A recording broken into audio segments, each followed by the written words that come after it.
Қайырлы таң достар. Мен металл ян белгісіндегі адамдарға арналған қысқаша ғана болжамымды ұсынамын.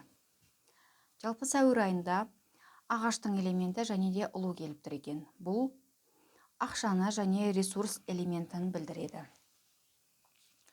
Жалпы 2022 жылы ең жолы болғыш элементтердің бірі бұл металл ян белгісіндегі адамдар.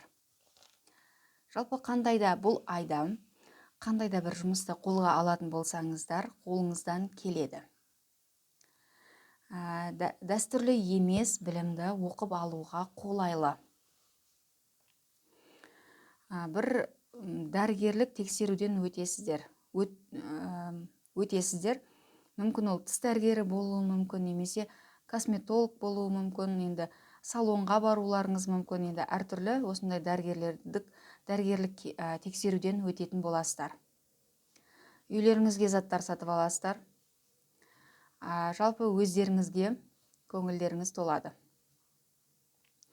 Барлығы сіз ойлағандай болады, бірақ аздап жалқауланасыз. Бір ештеңе жасағыларыңыз келмейді. Жолға шығасыздар.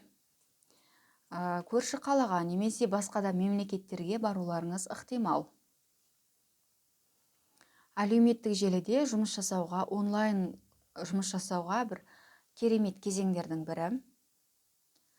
Жалпы айдың ортасында да дәрігерге барып тексерілуден өтсеңіз артық болмайды.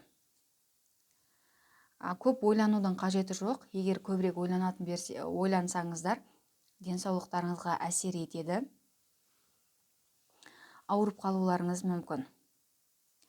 Жалпы жұмыстарыңызда барлығы жақсы, тұрақты.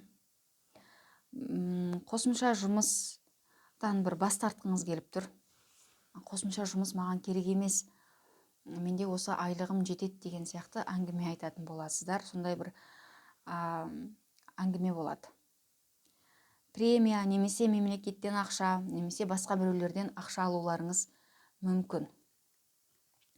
Басқа біреулерден ақша деген кезде сіздерге ипотека немесе үлкен бір кредит алуларыңыз мүмкін.